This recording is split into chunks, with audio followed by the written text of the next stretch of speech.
local, que també al cap i a la fi és el que li pot interessar la divulgació d'aquesta recerca per conèixer el que és al cap i a la fi el seu territori i el seu propi patrimoni. Per això doncs, vinc a presentar-vos avui aquí un tema que ja vam començar a desenvolupar fa un parell d'anys a les jornades d'estudis de Cerdanya. Us recordo, per qui no ho sapigueu, que demà n'hi ha unes altres, que també us animo doncs, a venir i a participar. I en aquestes jornades de fa un parell d'anys doncs, vam presentar les novetats d'aquesta història de la Torre de Penyacadell, que és la Torre de Sant Romà de Montellà, un tema sobre el qual jo ja havia començat a treballar aproximadament el 2007-2008, quan encara era estudiant de batxillerat i feia allò que molts haureu fet també, que és el treball de recerca de batxillerat, no? En aquell moment vaig estudiar la Torre de Sant Romà i vaig poder arribar a unes conclusions, i després, gràcies a aportacions posteriors, he pogut també, gràcies també a la col·laboració de l'Enric Xargay, poder determinar més informació sobre aquesta fortificació, i al cap i a la fi doncs, avui és el que us vinc a presentar. M'agradaria començar, sobretot per als que no conegueu, presentant-vos el que és la Torre de Sant Romà de Montellà. La seva localització, com el seu nom indica, està en el terme de Montellà, a la vall del Ridolaina, en un punt que és gairebé al límit amb el terme municipal de Bellver. De fet, el riu Ridolaina, que és un riu que baixa del Cadí i va donar a desembocar a Sant Martí dels Castells, doncs en aquesta vall és on hi ha la fortificació de la Torre de Sant Romà. De fet, veureu potser aquí en aquesta imatge una mica més clar on és la seva ubicació. Aquí tenim el Ridolaina, i en aquest punt elevat al mig de la vall és on tenim la Torre de Sant Romà. Si us hi fixeu, al capdamunt del Cadí, aquí us he marcat el pas dels Gossolans, que és un punt important de pas i de comunicació entre la zona nord del Berguedà i d'aquesta zona del Veridà, de la Cerdanya, i per tant la Torre de Sant Romà tindria aquí també una importància estratègica en aquest punt. Aquesta imatge és feta des de Prullans aproximadament, i la Torre de Sant Romà, tota aquesta vall que queda aquí al mig oberta, és la vall del Ridolaina, i la torre la trobaríem en aquest punt central d'aquí. Hi ha una última imatge perquè acabeu de veure la ubicació des de més a prop, seria en aquesta penya central d'aquí, no sé si s'acaba de veure.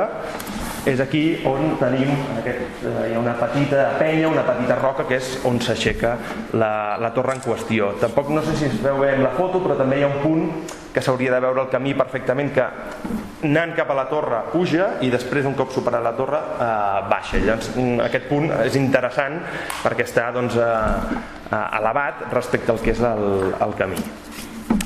Aquí teniu la fortificació en qüestió. Aquesta foto és feta aproximadament quan jo feia el treball de recerca, és a dir, el 2008 o una mica abans, i ja us dic que l'estat de conservació ara de la torre és una mica pitjor, sobretot pel que fa a l'arc aquest d'entrada, ara el veurem en una altra imatge, i pel que fa a aquesta part dels murs més elevada, que són aquestes pedres han anat caient, i la torre està en un punt crític.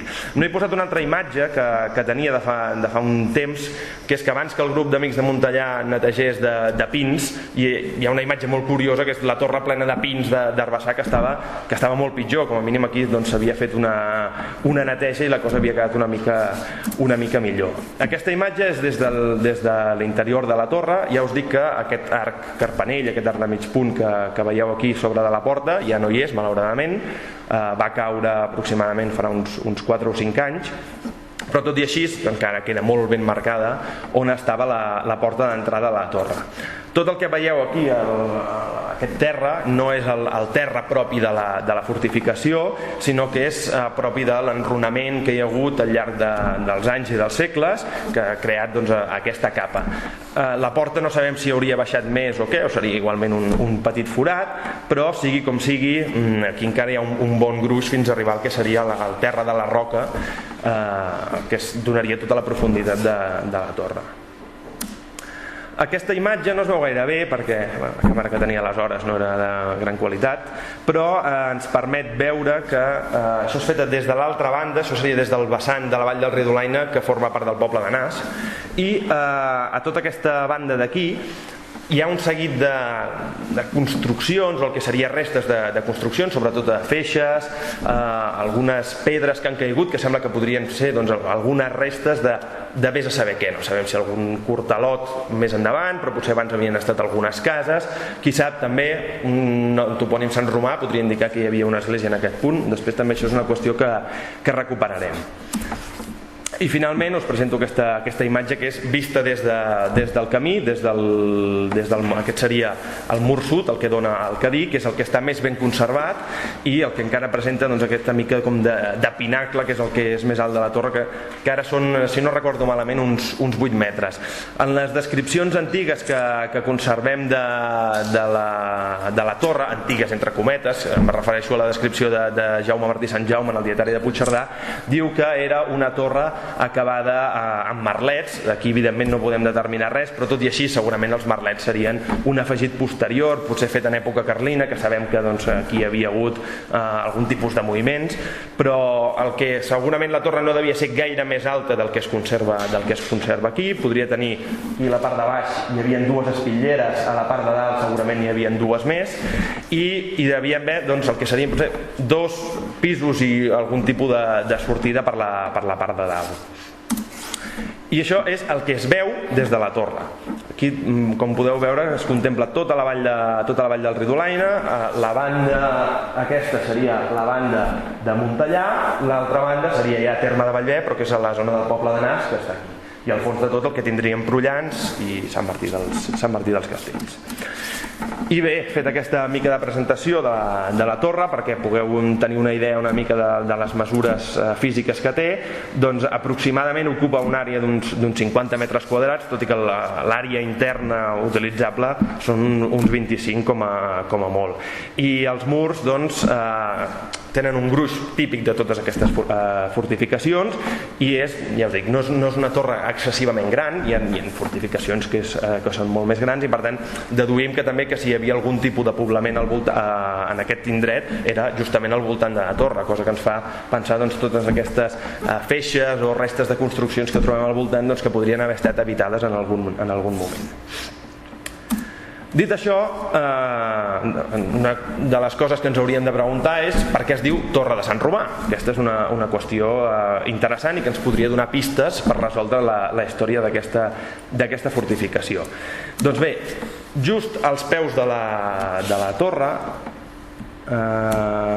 aquí no es veu, però aquí al peu de la vall hi hauria aquesta foto que us ensenyaré ara, que és el Mas de Sant Romà. És una casa que actualment està abandonada, com es pot veure, i que rep el nom també de Mas de Sant Romà. Clar, la pregunta és, la torre es diu de Sant Romà perquè el mas es diu de Sant Romà? No és que sigui això. Segurament, i aquí és on ens hem de reprendre aquesta pregunta també inicial, que és si hi havia una església consagrada en aquell lloc a Sant Romà, que també és una de les altres qüestions que seria interessant, perquè al cap i a la fi la memòria oral de Montellà no té memòria de que allà hi hagués una església i per tant sí que el topònim ens indica que allà hi podria haver una edificació religiosa, però per la memòria oral i pels documents que fins ara havíem trobat no ho sabíem.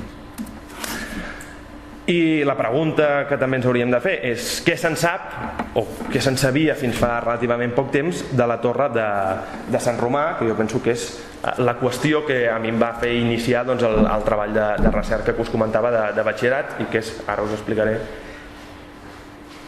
les respostes que hi vam poder donar. Si consultem la Catalunya romànica, que els que sapigueu una mica del tema o heu estudiat alguna vegada alguna cosa d'història, sabreu que és una de les obres fonamentals. Això no vol dir que tingui la veritat absoluta, vol dir simplement que és una obra de referència a la qual és interessant fer una llegida quan s'estudia una fortificació, quan s'estudia un tema interessant, per començar a entrar en el tema abans d'anar a buscar documentació, etc. És una obra interessant per iniciar una investigació. I què ens diu? Què ens diu la Catalunya romànica, el volum de Cerdanya, en aquest cas concret un article redactat pel Maties del Cor, això és l'any 1995 va ser publicat, i ens diu: la història d'aquesta fortalesa, que era un domini dels Pinós, és força desconeguda.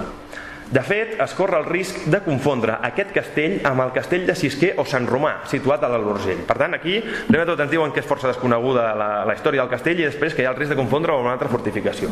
Comencem malament.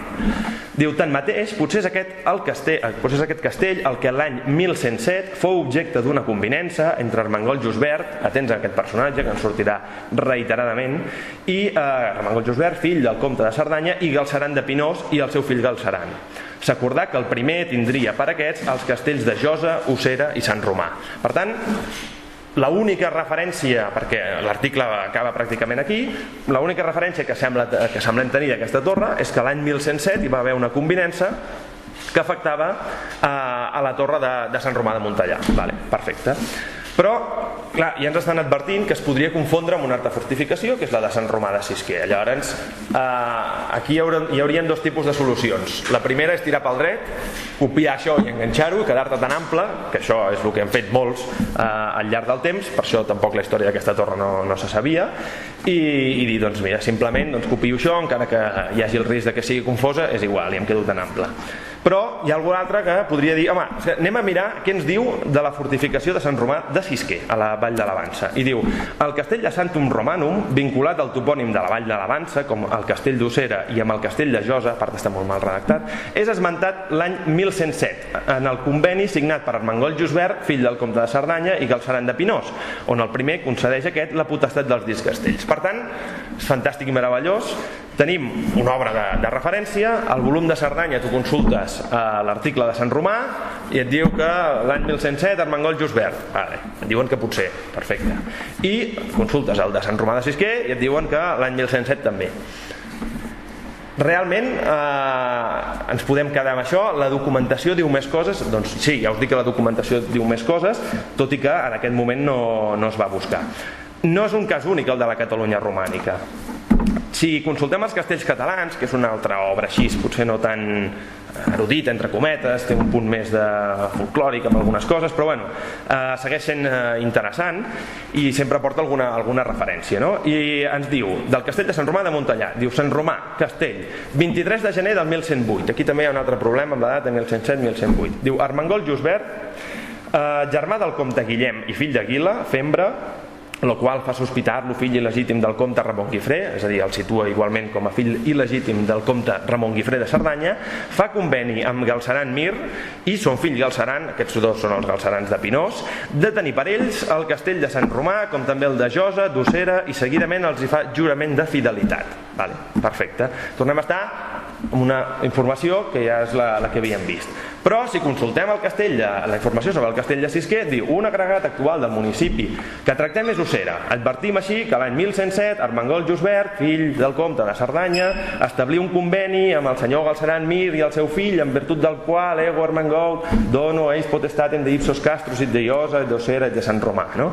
I Ossera i els feudataris són els Pinós. Clar, jo sincerament la cara que se't queda quan tu fas aquesta comparació és aquesta, no? Perquè realment és incomprensible que hi hagi gent que coordini aquestes coses i que es publiquin les mateixes informacions i ens quedem tan amples. Potser hauria d'haver posat una del tram perquè seria així més de moda i tal, però bueno, és igual. En fi, llavors ens quedem amb la pregunta de quin Sant Romà és? Doncs aquí no entrarem en profunditat en aquesta qüestió de la recerca, perquè això gairebé donaria també per una altra conferència i penso que tampoc seria necessari entrar-hi perquè és un tema que ja ha quedat resolt i que també ja ha estat presentat en altres moments i en altres articles. Sigui com sigui, m'agradaria aclarir un parell de qüestions, que és que l'estudi documental, en aquell moment que us comentava, el 2008, ens va permetre establir que el castell de Sant Romà, objecte d'una convinença entre Armengol Jusbert i els Pinós, era el de la Vall de l'Avança. De fet, és lògic que quan es parla de l'honor de l'Avança, en el document parla honor de l'Avança, un honor és normalment un conjunt de fortificacions d'un mateix territori, es parla d'honor de l'Avança i llavors et posa gairebé 2 punts, Josa, Ossera i Sant Romà, doncs que tu dedueixis que si és l'honor de l'Avança no sigui justament el del Ridolaina, sinó que sigui el de Sant Romà de Sisquer de l'Avança. Però bueno, a partir d'aquí entenc que tot i així es pugui quedar un cert dubte i que per això aquestes dues informacions s'hagin anat repetint al voltant d'aquests dos castells, en part perquè Joaquim Miret i Sans, que és un dels primers estudiosos d'aquests arxius, és el que ho va dir, llavors ha quedat gairebé com a veritat de fe.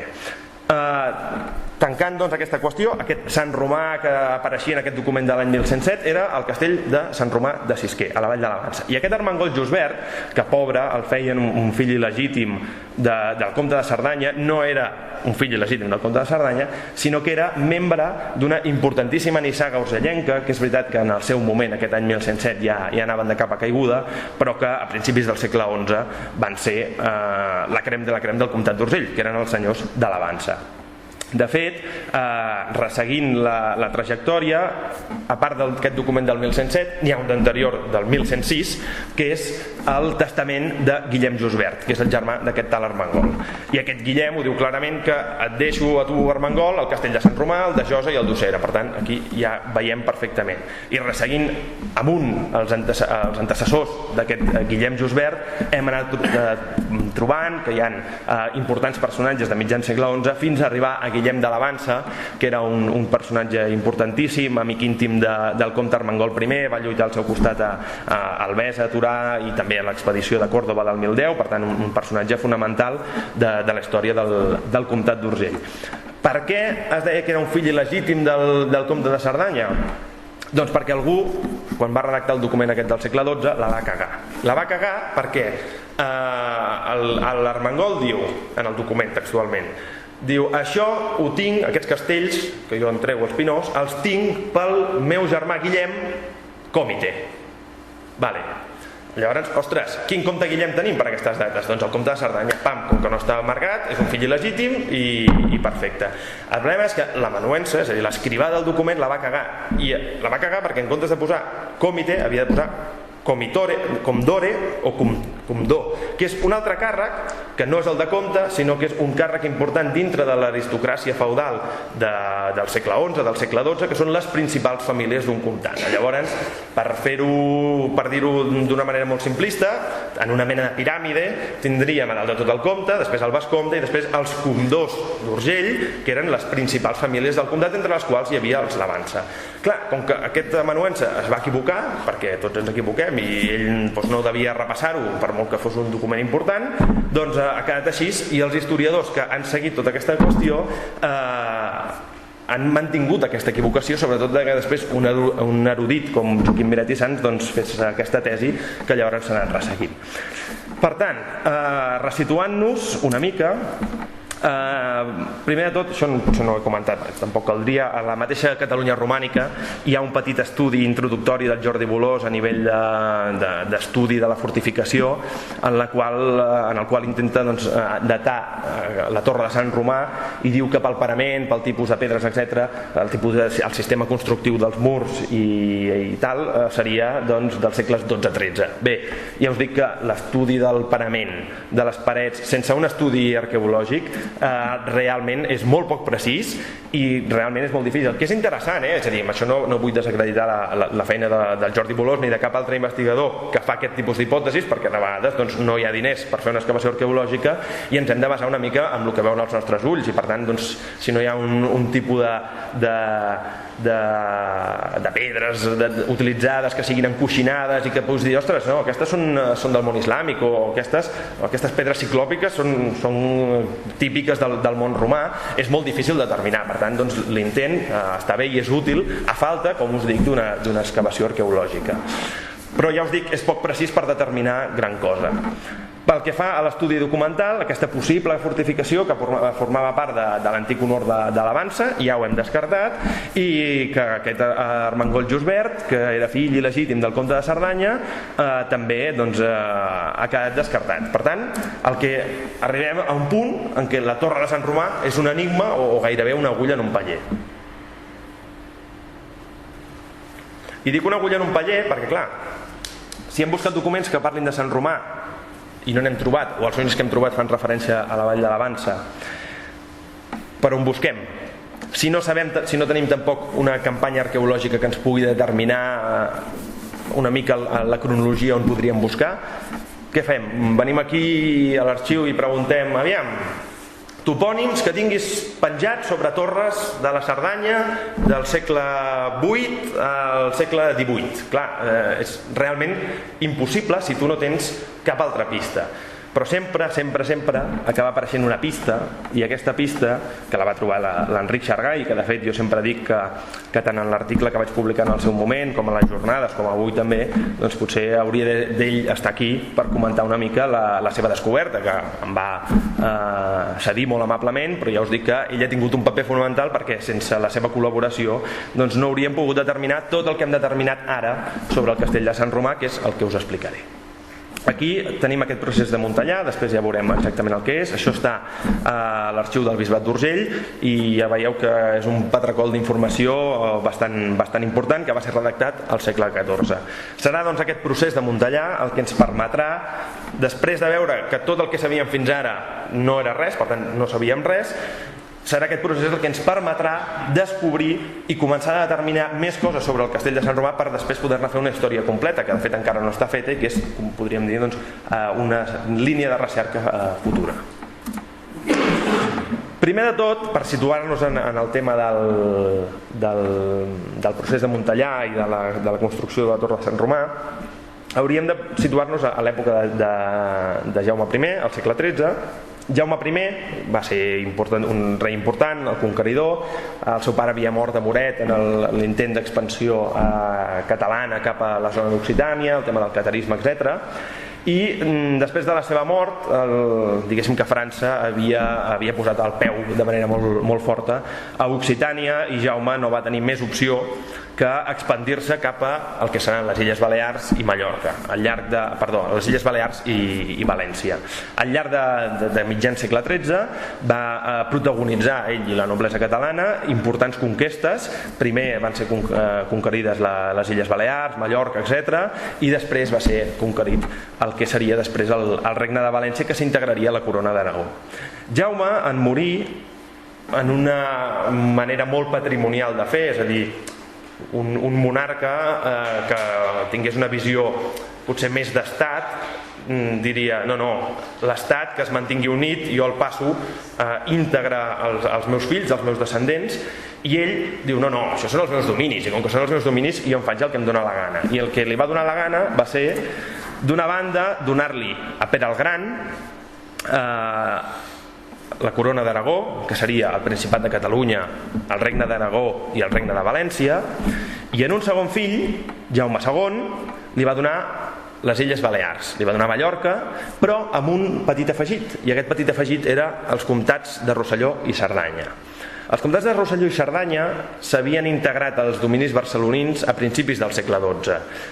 Després de la mort de Bernat I sense descendència i de Guillem Jordà sense descendència, aquests dominis s'havien integrat a possessions de Ramon Berenguer III. Però tot i així havien mantingut aquest estatus de comtat, no s'havien integrat com a domini barceloní directament, sinó que eren, com us dic, un comtat propi. Això també passava amb els comtats de Girona i Osona. De fet, feia molt de temps que els comtes de Barcelona eren alhora comtes de Girona i d'Osona, i era un pack patrimonial que passava tot junt. Però això no vol dir que el comtat d'Osona com a tal hagués desaparegut, sinó que mantenia la seva estructura territorial pròpia. Això va passar amb Cerdanya, i el que va fer Jaume I és donar-li a Jaume II tot el que seria el Regne de Mallorca i incorporar tot aquest domini pirinenc que seria el Rosselló, la Cerdanya i a més a Montpeller. Recordem que Jaume era a més fill de Maria de Montpeller i que per tant per herència materna conservava tots aquests dominis d'aquesta ciutat important. Clar, si ens hi fixem en el mapa, en principi hi ha un bloc territorial molt fort, molt potent, que és el de la Corona d'Aragó, amb el Principat de Catalunya, el Regne d'Aragó i el Regne de València. Però, clar, donar-li les illes a Jaume II, dius, bueno, si després ens emprenyem entre germans, no passa res, perquè hi ha una mica de mar pel mig, i, bueno, encara que ens podem discutir, però, clar, donar-li el Rosselló i la Cerdanya significava donar-li un territori que estava integrat gairebé dintre del Principat de Catalunya. De fet, estava integrat dintre del Principat de Catalunya i era una via de penetració molt important des de la zona de França, on hi havia conflictes territorials importants entre els reis d'Aragó i els monarques francesos. Per tant, des d'aquest punt de vista, va ser una decisió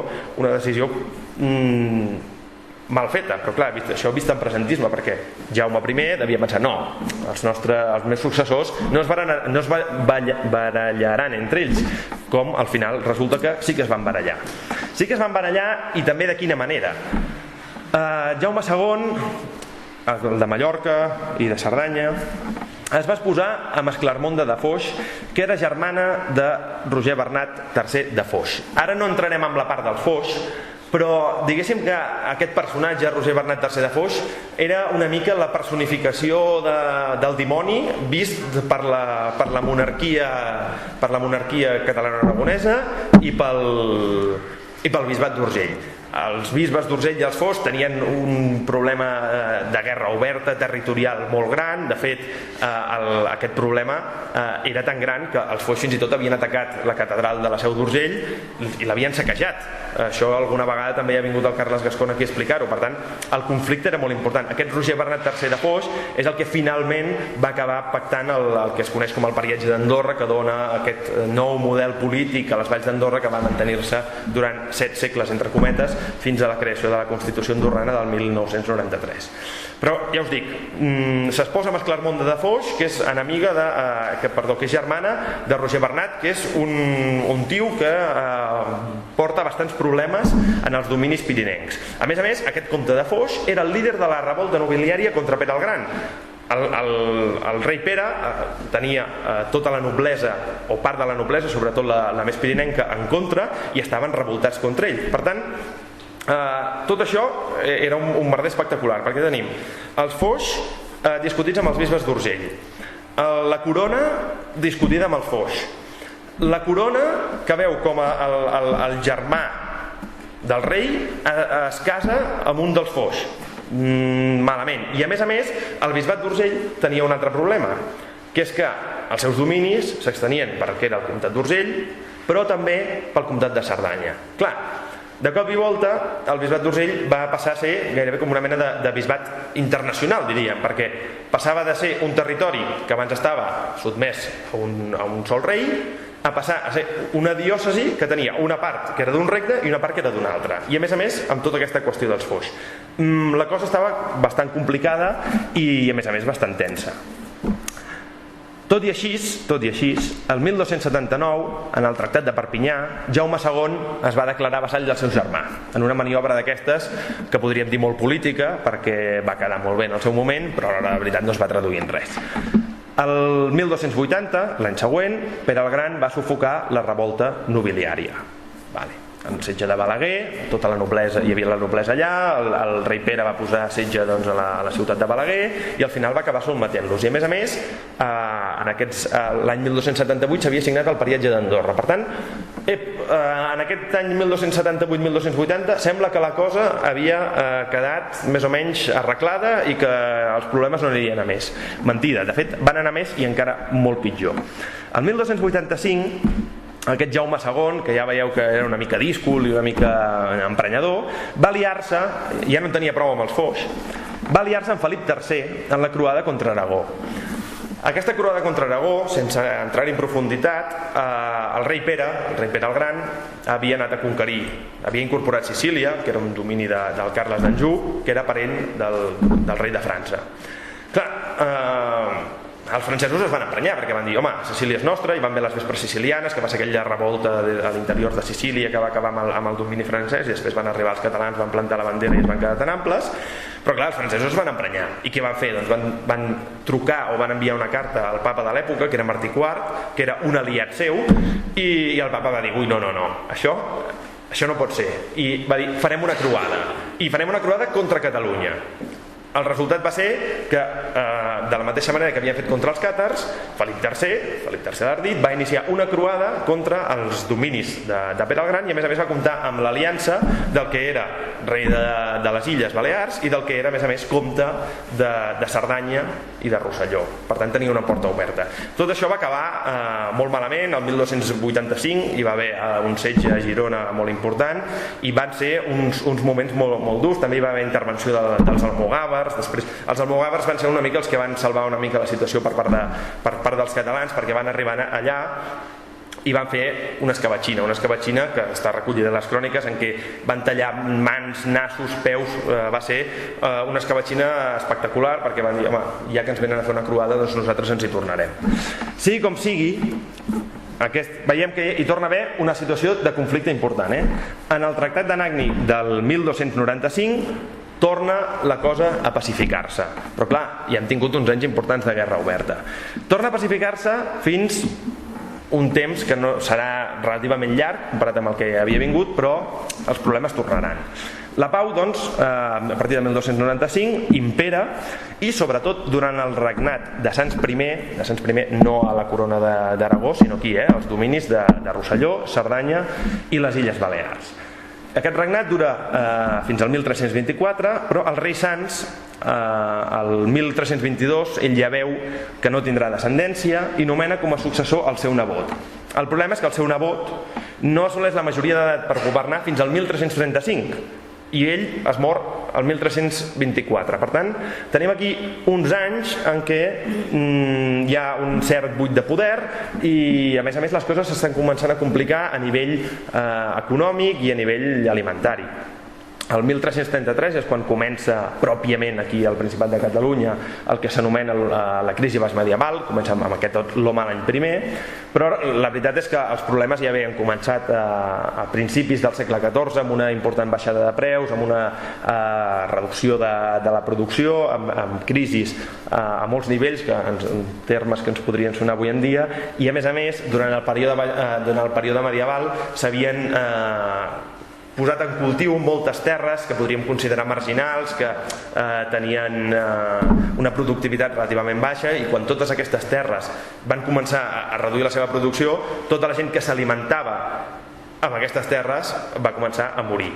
I sumat això a que a partir del 1347-48 va arribar la peste amb una població en crisi i mal alimentada, va fer estralls en aquesta Europa del segle XIV. Per tant, tot el que havia anat bé fins a aquest moment tornava a complicar-se. El rei Pere el Cerimoniós, que aquest també era d'armes tomar, el 1343 va decidir-se a recuperar les antigues possessions del seu avi, de Jaume I, i per tant el que volia era incorporar les illes. De nou estem en una situació de guerra oberta. El 1345 conquereix els comtats de Rosselló i Cerdanya, i es fa també amb les Illes Balears, i tot i que Jaume III fa un intent desesperat, un desembarcament a les illes, el 1349 a la batalla de Llucmajor entre les forces del rei Pere i les forces de Jaume III, al final acaba perdent Jaume III, que mor, i acaba d'aquesta manera la història del regne de Mallorca i d'aquests anys de teòrica separació dels comtats de Rosselló i Cerdanya del que era el Principat de Catalunya. Per què us explico tot això? Ja us he comentat una mica que el Bisbat d'Urgell es veia una mica dividit entre, d'una banda, els dominis d'un rei i d'una banda els dominis d'un altre rei. I a més, si aquests dos reis estaven enfrontats i el bisbe d'Urgell era aliat del rei d'Aragó, els que eren partidaris del rei de Mallorca, amb les propietats del bisbe d'Urgell a Cerdanya, van fer una mica el que van voler. I això explica la història aquesta que avui us vull narrar, que és la de la creació, construcció de la Torre de Sant Romà. Per la seva banda, els reis de Mallorca no tenien cap tipus d'interès a que un aliat del rei enemic tingués possessions a dintre del seu comtat, i per tant, si es feien coses contra els interessos del bisbe d'Urgell, no passava res i no importava. Per tant, aquests dos actors jugaran un paper important. I jugaran un paper important aquí, a Montellà, perquè Montellà era un punt molt important dintre de tot el que és l'estructura defensiva del Veridà, i a més important pel que era dins del Bisbat d'Urgell. El 1330 el castell de Montellà va ser objecte de setge per part de les forces de Jaume III. Per tant, ja ho hem vist, és a dir, hem vist una mica el conflicte a nivell general, ara ens posem una mica en el punt més local i veiem que aquest conflicte va tenir la seva conseqüència directa sobre Montellà. Aquest castell va ser assetjat el 1330 i no va ser retornat al capítol d'Urgell fins al 1344, per tant 11 anys després. Per què és important això? Perquè Montellà era, com us dic, una de les fortificacions clau del Veridà, sobretot està construïda a damunt del pas del riu Segre. Sí que és important Sant Martí dels Castells, però Montellà té un punt de control molt important, i sobretot perquè era el segon nucli més poblat, i per tant, si és el més poblat, és un dels que genera més ingressos, del Bisbat d'Urgell. Quan dic del Bisbat d'Urgell no vull dir de tot el territori que englobava el Bisbat d'Urgell, sinó de totes les possessions que tenien els bisbes d'Urgell. Doncs de totes les possessions que tenien els bisbes d'Urgell, el 1370, que és una mica posterior, tenim un cens que ens diu que era el segon nucli més poblat, amb un total de 47 focs. Els focs normalment són unitats familiars, i si algú vol saber la població, doncs normalment es multiplica per 4, per 4,5 o per 5. Això va depèn dels gustos. Simplement jo prefereixo no utilitzar la multiplicació, perquè ho trobo una mica una xorrada, perquè què vol dir 4,5 persones en una casa? Vull dir, bé, és igual. Sigui com sigui, veure el barem de focs ens permet veure el nivell de poblament d'un lloc determinat. És molt interessant aquest cas perquè, i això no ho explicaré aquí, només ho comento per sobre, en aquest moment el papa de Roma va intervenir una mica en aquest conflicte, fins al punt que sembla que Montellà va jugar un paper clau i durant un temps determinat va arribar a onejar la bandera papal. Això ho deixo anar perquè encara no és una recerca feta, però és interessant imaginar-se en aquell moment de guerra oberta entre uns i altres, que a Montellà tu passaves pel camí, si passava pels peus del Segre, tu miraves amunt i veies que onejava la bandera papal com si fos una mena d'estat vaticà o alguna cosa. Devia ser una cosa bastant curiosa i bastant surrealista el comtat de Cerdanya d'aquestes dates. Sigui com sigui, doncs, Montellà va ser víctima de tota aquesta conjuntura. Quan va acabar tot aquest conflicte, el bisbat i la corona, és a dir, la corona ara ja ens posem de nou a l'òptica del Regne d'Aragó, va voler saber què havia passat aquells anys complexos en dominis, en diversos dominis, sobretot els més importants, com ara Montellà. I és per això que neix el procés de Montellà. El procés de Montellà és bàsicament un estudi de les propietats en què es pregunta als diversos habitants del lloc quines coses han anat passant i se'ls pregunta sobre, per exemple, si hi ha hagut una propietat que ha estat usurpada, se li pregunta a tal testimoni o a tal altre qui l'ha usurpat, quan l'ha usurpat, per què? Perquè tot això pugui ser gairebé com la instrucció d'una causa judicial. Per tant, és un document important en aquest sentit. Doncs bé, el procés de Montellà neix en aquest moment, el 1383, i ens dona informació sobre moltíssimes coses, perquè ja hem vist que era un patracol molt gran d'informació, però sobretot, perquè ens interessa avui, sobre aquesta torre de Sant Romà, que ja haurem de començar a anomenar de Penyacadell.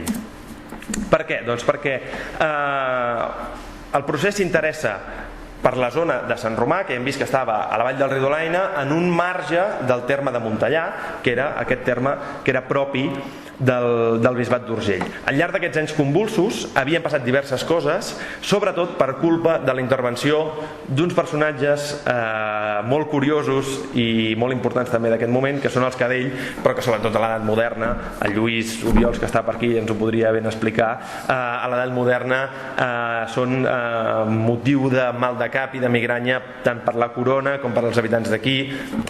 La situació de bandolerisme entre nyerros i cadells fa que aquesta família tingui un protagonisme molt important a la Catalunya moderna, i sobretot un dels seus personatges com és Joanot Cadell en el setge d'Arsèguel.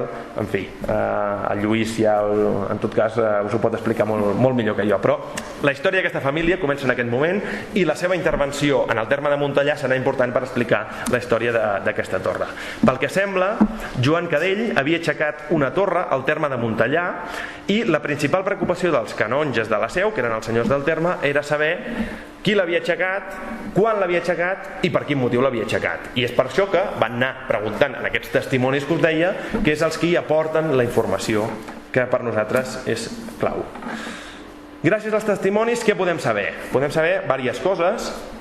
Primer de tot, que en Joan Cadell va comprar uns masos a Pagaroles, en Bonet de Nesteve, que era un habitant de la Seu, i que va traslladar els dits masos a la penya i va edificar-hi una torre. Per tant, aquí de moment tenim un senyor Cadell que compra uns masos de Pagueroles, que encara no sabem on són, i que aquests masos, en un moment indeterminat, els va traslladar en una penya i va crear una torre. El lloc, que no tenia nom, va rebre el nom de Penya Cadell. Aquí no s'hi van trencar massa el cap. Van posar sobre d'una penya, jo em dic Cadell, això és com qui descobreix una estrella i posa el seu nom, com és lògic. Doncs van fer una mica el mateix. A partir d'aquest moment, doncs, la torre allà edificada i les cases o els masos aquests que s'hi van instal·lar van passar a ser els masos de Penya Cadell. La jurisdicció d'aquesta torre de qui era? Doncs gràcies a un dels testimonis sabem que del costell cap a dins, el costell era la limitació de la torre, del costell cap a dins era Jaume Cadell qui tenia el seu propi batlle, però que del costell cap enfora en Jaume Cadell no hi tenia jurisdicció perquè era terme de Montellà. De fet, tot aquell terme era terme de Montellà. El problema és que havia arribat allà al Cadell i havia plantificat la torre i ell havia dit no, tot i que al voltant sigui terme de Montellà, de les portes cap endintre és la República Independiente de mi casa i jo aquí m'hi poso el meu batlle, m'hi instal·lo la meva jurisdicció. Perfecte, sabem això. Què més sabem?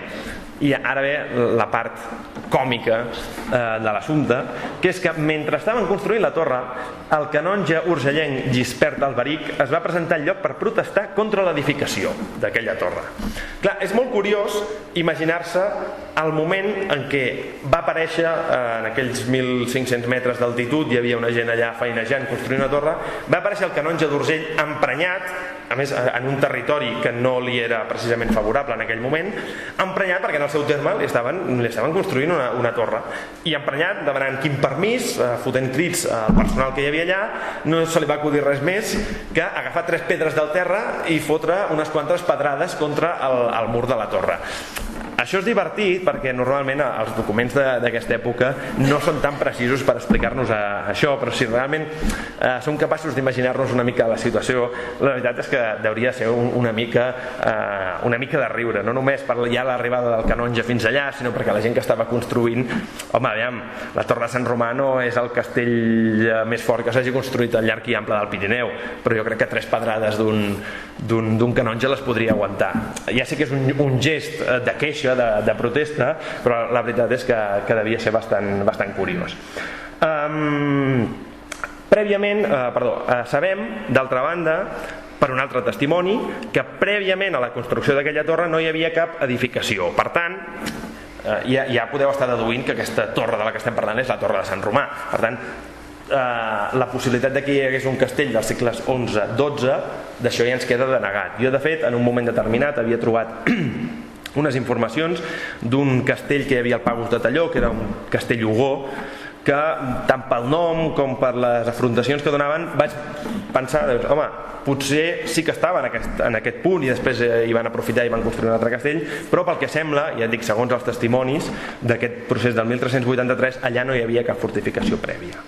I la fortificació es va aixecar després que el Vilar de Pagueroles fos cremat per una guerra de cavallers. Jaume Cadell va edificar la torre i va traslladar-hi els habitants de Pagueroles. Per tant, ara és quan recuperem la qüestió aquella de Pagueroles que comentàvem al principi. El Jaume Cadell va comprar Pagueroles. I per què els va traslladar a la penya? Doncs perquè aquests masos havien estat cremats per una guerra de cavallers. Quina disputa cronològicament al voltant d'aquest procés podem situar? Doncs per molt que no ho sapiguem exactament, la guerra dels reis de Mallorca contra els reis d'Aragó, que havia tingut conflictes oberts i que hem vist que Montellà va tenir moments importants, podria ser una de les causes que va suposar aquesta guerra de cavallers que va acabar amb Pagueroles. De fet, Jaume Cadell, no ho he comentat, però era un personatge molt vinculat a la corona del Regne de Mallorca. Per tant, la seva participació en aquest conflicte devia ser bastant important. Per tant, ja tenim situat una mica la cosa i, segons un altre dels testimonis, i aquesta també és una informació clau, la torre va ser construïda feia 60 anys, és a dir, si el procés va ser del 1383, la torre de Penyacadell es va edificar el 1320. Això és un cas molt curiós perquè la veritat és que tenim molt poques informacions de torres d'aquestes característiques que puguem saber exactament en quin any i en quin moment es va aixecar, cosa que és interessant també per si tu fas un estudi dels murs per fer un model d'exemple. Escolta, tenim aquests murs i aquests murs sabem perfectament que s'estaven construint en aquest moment concret, el 1320. Per tant, si hi ha altres torres que tenen aquests murs similars, podria ser que també que fossin d'aquest període. I on era aquesta torre? Doncs ja us ho podeu imaginar. Diu, segons un dels testimonis, hi havia una capella de Sant Romà que és a prop de Penyacadell, al lloc apelat Pegueroles. Per tant, en el lloc de Pegueroles hi havia una capella de Sant Romà i després de la destrucció per una guerra de cavallers, la torre va ser pujada a Penyacadell. El nom original de la torre de Sant Romà és el de Penyacadell, això per fer una recapitulació. La torre va ser construïda per la família Cadell, com el nom indica, després que el Vilar de Pegueroles fos cremat per una disputa segurament relacionada amb les guerres del Regne de Mallorca i la Corona d'Aragó.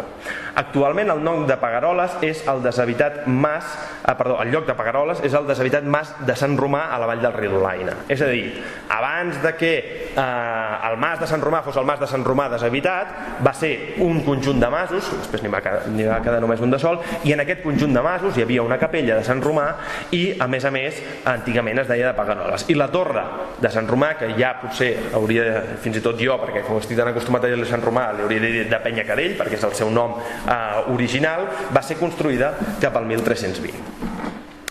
A partir d'aquí, què? Perquè, clar, hem deduït bastantes informacions, diguéssim que ens hem punxat amb l'agulla d'aquest paller, perquè al final podent identificar el topònim hem pogut identificar un element que ens permetrà estirar del fil.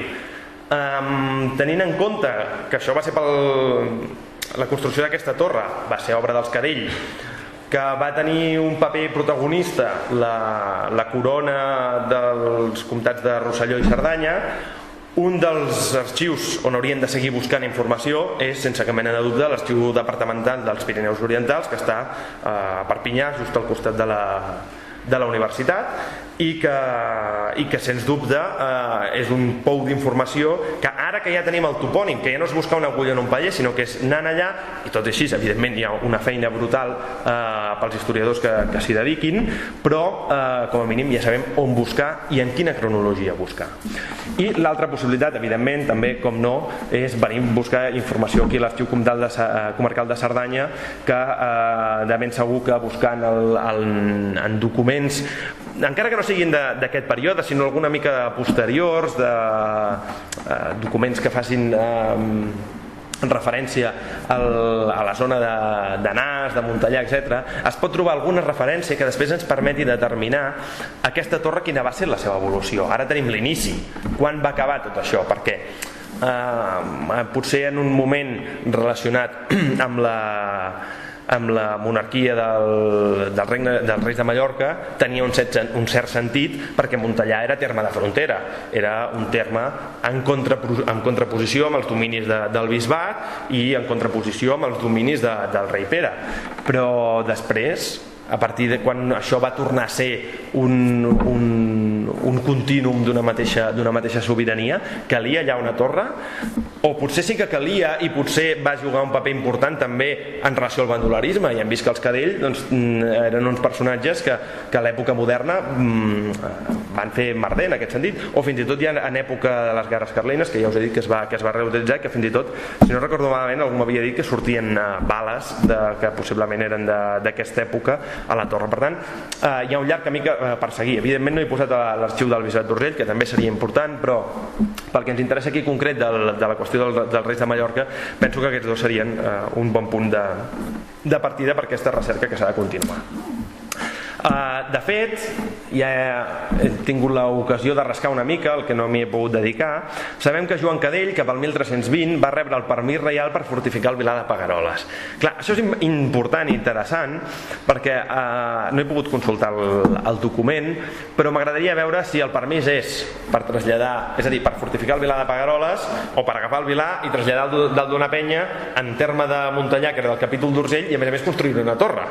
al mig del terme dels canonges d'Urgell. Això és el que seria interessant de saber, perquè és probable que Joan Cadell, que ell coneixia bé el territori, devia dir, sí, jo li vaig al rei, li demano un permís, el rei me'l dona, però jo, com qui no vol la cosa, ho foto 50 metres més amunt, ho poso en un penyasco, i això encara que sigui terme del bisbe no passa res, però jo aquí em fortifico bé, no em fortifico baix de la vall que puc ser atacat des d'altres cantons.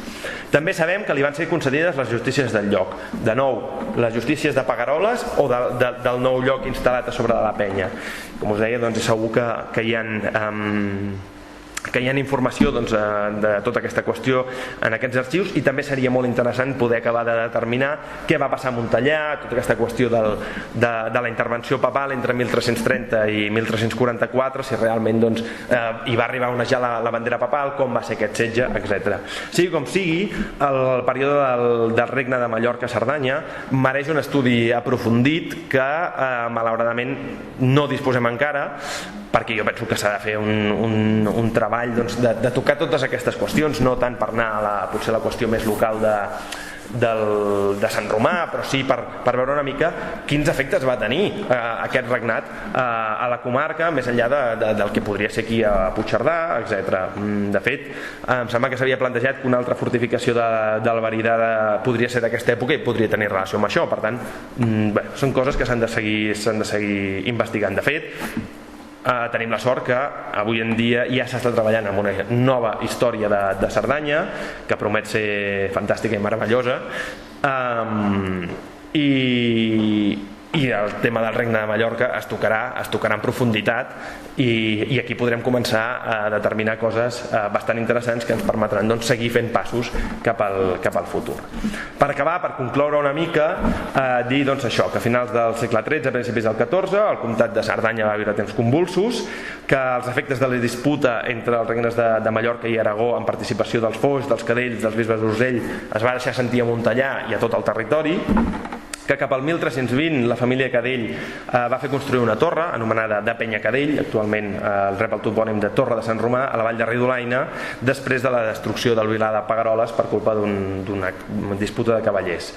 I ara que ja ens hem punxat amb l'agulla d'aquest paller, el que podem fer és recerca més sistemàtica i aprofundida sobre Penya Cadell, sobre Sant Romà, i sobre aquest període, que evidentment és una qüestió que està oberta a tothom i que esperem que puguem seguir parlant-ne durant anys, perquè tenim novetats en aquest sentit.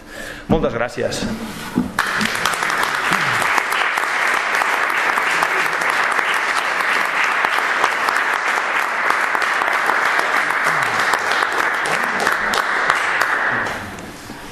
Bé, si hi ha alguna pregunta que pugui respondre, sisplau, que no sigui una altra agulla en un paller. Digues, sí. Jo havia llegit que formava part d'unes torres defensives del camí cardener de Cardona.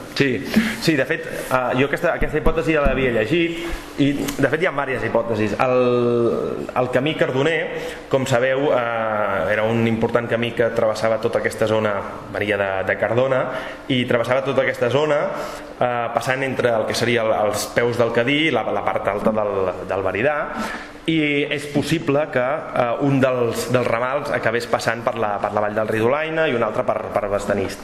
El problema és que jo no descarto que tingui una relació amb això. El problema que hi veig és que de vegades quan una fortificació no hem sabut dir quin ús tenia, com que per allà hi passava el camí cardener, i diem que aquesta fortificació defensava aquest camí i ja està. I és possible que al final hi tingués un ús i que els cadells s'interessessin per fer aquesta fortificació en aquest indret determinat per controlar el camí. Això no ho descarto. Però ja et dic, hi ha moltes altres fortificacions, com per exemple la del Que Foradat, la del Tossal de Badés, que està entre Cava i el Que Foradat, dalt de tot, que s'havia dit que era el castell de Miralles, que segurament no era, però també es diu que aquesta fortificació podria controlar el camí cardoner, que passava bastant lluny. Bueno, hi ha un punt que sí que passa per sota. No sé, jo ja dic, amb aquesta qüestió no ho descarto, és a dir, jo no tinc informació suficient per descartar-ho, ni tampoc per dir-te que sí, però tinc molt aquesta sensació, no? Que quan no sabem una mica què ha anat, doncs com que aquí passava aquest camí i ja està. De fet, el mateix Jaume Martí Sant Jaume, del dietari de Puigcerdà, deia que al segle XI el Veridà estava protegit per les fortaleses i llavors citava tots els castells que coneixia d'aquell moment, independentment que sabés que tenien testimoni o no del segle XI. Per tant, amb aquestes coses sempre tenim el dubte. Sí. Hi ha algun projecte de prospecció arqueològica per mirar de trobar la possible capella o mas aquesta?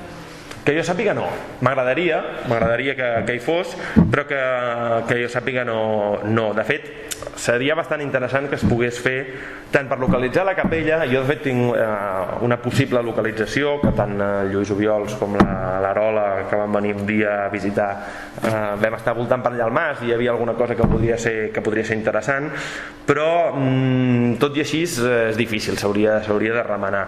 I a mi el que penso que també seria interessant és tot aquest enrunament que hi ha dintre de la pròpia torre, que hi ha un gruix interessant. No hi aneu amb el detector de metalls, sisplau, però seria interessant que es pogués fer una prospecció i fins i tot una excavació. Penso que seria interessant. En tot cas, doncs, les institucions implicades, per part meva, per part del grup d'Amics de Montellà i altres institucions o altres entitats, jo penso que seria interessant, però evidentment sempre qüestió econòmica. I aquest cadell que acaba d'anomenar tenia a veure amb el que diuen ara, aquella masia que està bastant abandonada, la Torre de Cadell?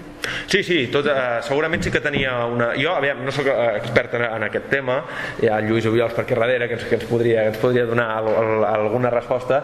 Jo ja us dic, normalment els Cadell van tenir bastantes possessions, van tenir Prullans, van tenir Arsèguel, van tenir possessions a Cerdanya. De fet, en aquest moment, com que són aliats de la corona, ells aconsegueixen una posició forta, bastant interessant, i se n'aprofiten d'això. El que passa és que, i això és una altra qüestió que potser no ve al cas, però quan aquests Cadell veuen que es queden sense corona, es queden sense un patrocinador o com a mínim algú pròxim a qui demanar-li les coses, es queden en una situació una mica incòmoda, veient com l'alta política s'està jugant fora de casa seva, veient com ells no tenen el protagonisme que havien tingut anteriorment, i és potser aquí on hauríem de trobar, i això és una cosa que llenço i em quedo tan ample, on hauríem de trobar potser els orígens del bandolerisme dels Cadell i d'altres nobles pirinencs o d'altres territoris d'aquest moment, l'allunyament de la corona, ja no només quan la corona se'n va cap a Madrid, sinó abans, quan la corona va cap a Barcelona, no queden comptes aquí, el poder se'n va i bé, la situació queda complicada. Aquesta masia perteneixia a Boc o a la Torre de Cadell? Això no en tinc ni idea. Jo, si hi ha algú aquí a la sala que ho pugui respondre per mi, li agrairé, perquè no en tinc ni idea jo. No, és que jo conec famílies que sí que hi han estat i que hi ha unes arrels, diguéssim. Sí, no, jo sincerament no en tinc ni idea de a quin terme pertany. Però bueno, es veu que està en molt mal estat ara, això, de la Torre de Cadell, que està tot abandonat. Bueno, el problema és a dir, ho entenc, que està en mal estat. El problema és que hi ha moltes coses que estan en mal estat i crec que tenim molta feina per fer.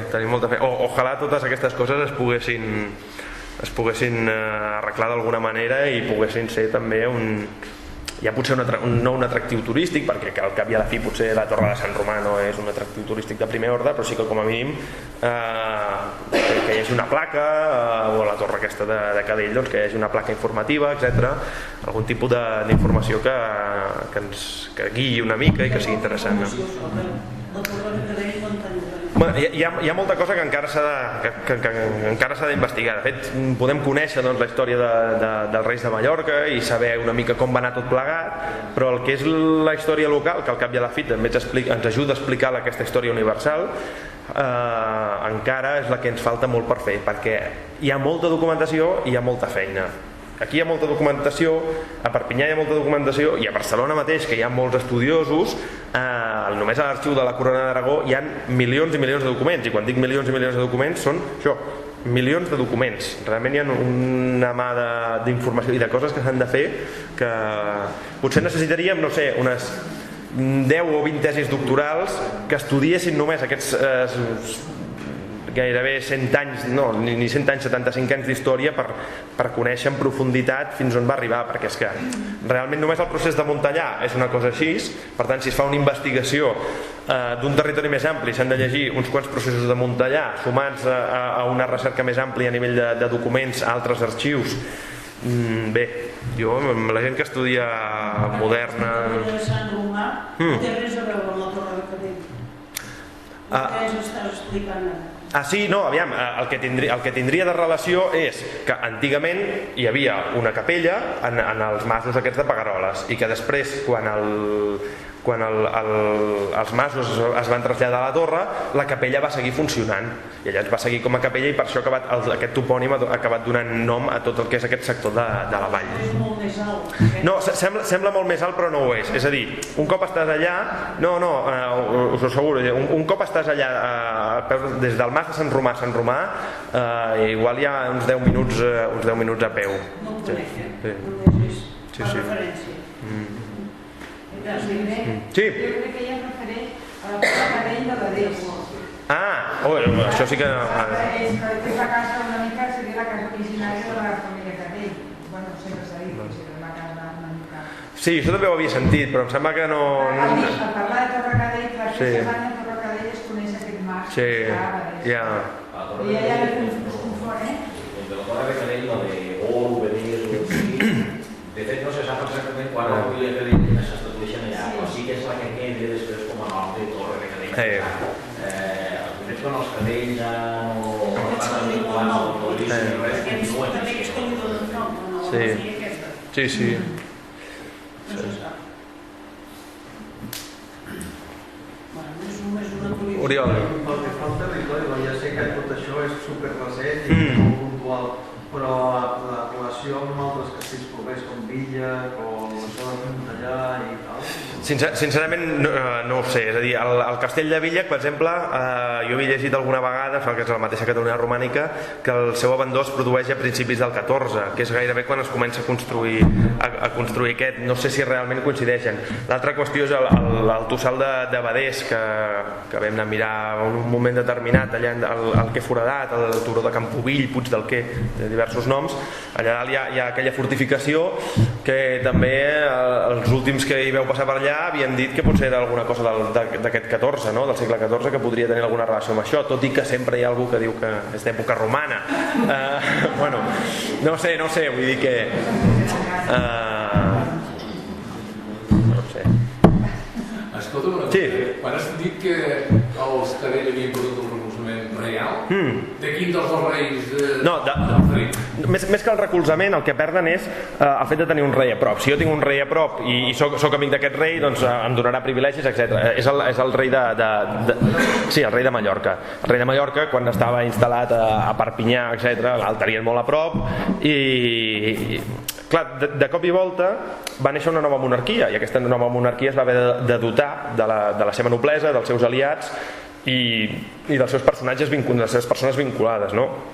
Els Cadells són una d'aquestes persones. El problema és que aquesta monarquia els és efímera, ells han aconseguit bastanta cosa en aquest moment, no sé, perquè realment no està investigat, o potser jo no ho sé, si la relació amb la corona els va permetre molt, o van ser més ells a nivell personal, però sigui com sigui, és després de la desaparició d'aquest regne de Mallorca, quan trigarà el bandolerisme, perquè també té relació amb la crisi medieval, és que hi ha molts factors, però el fet de que una família que creix molt, vinculada amb una monarquia, i de cop aquesta monarquia desapareix, la posició d'aquesta gent és complicada. No, que havien fet molta cosa, sí, i encara més en farien, encara més en farien.